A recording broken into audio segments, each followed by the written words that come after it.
My name is Joe Max Wakim, and welcome to the second episode of Generational Health. Through this series, we aim to understand how we can learn from the living generations to improve healthcare outcomes for multiple generations today and be good ancestors for future generations. Mental health is so predominant right now. The generation before, like my parents, they didn't talk about mental issues at all.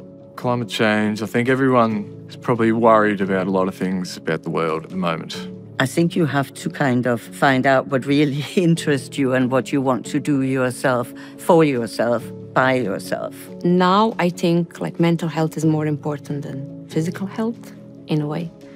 Mental health for me is to take a step back and evaluate the situation I'm in and, try to keep myself calm and composed. In this episode, we look into mental health and how the world around us is impacting our mental well-being. We'll also explore how people can build resilience and improve their mental fitness. Mental health-wise, I think everyone needs an outlet. You can live the day-to-day grind and get stuck in the loop and continually stress out about things that probably aren't worth stressing about. But I think that's why it's important to have an outlet and away from work, family, a sport, a hobby, music. I think younger people have more complexes nowadays. The impact of internet, social networks. I think they're impacted too much, and have too little space to be themselves. I suppose I believe in a lot of breathing exercises. For me, it works. It mightn't work for everybody. Is that a preventative thing? I'm not sure. If I'm anxious, I do a little bit of breathing exercises. It helps me to do breathing exercise, meditate, and physical exercise does equip me to have a safety net for me to fall on. As seen from our contributors, our current generation's reliance on activities like yoga and running as outlets for stress suggests that future generations can benefit from similar emphasis on physical activity and mindfulness practices. Having been a journalist, I would follow everything. I followed American politics, French politics, because my parents used to live there. It becomes more and more difficult to look at. As you get older and you look at your grandchildren, you get more and more serious. Elderly people get so affected by looking at the television and seeing all the news.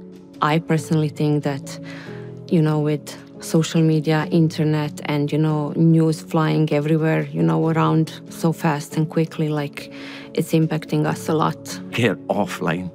It's just, I think a lot of it is causing issues. I think there's a lot of mental health getting shown now connected to too much time online. I'm addicted to Instagram because I'm all the time on Instagram when I have time.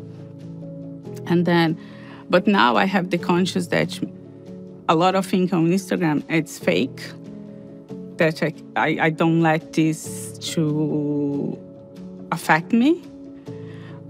But I'm not that strong because sometimes I think, no, won't affect me. I'm on Instagram just to have fun, blah, blah, blah, blah. But sometimes I get myself think, everybody's traveling and I'm not. The acknowledgement of anxiety caused by platforms like Instagram, with their unrealistic portrayals of life, underscores the need for digital literacy. Future generations will benefit from an education that includes not only traditional academic subjects, but also digital literacy, helping them critically assess the content they consume online.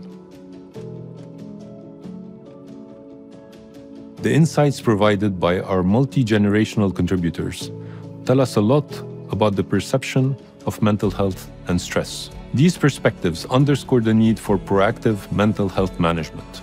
We must look at how society can offer a blueprint for fostering a culture that prioritizes mental health, ensuring that future generations inherit a world where mental well-being is deeply valued and supported.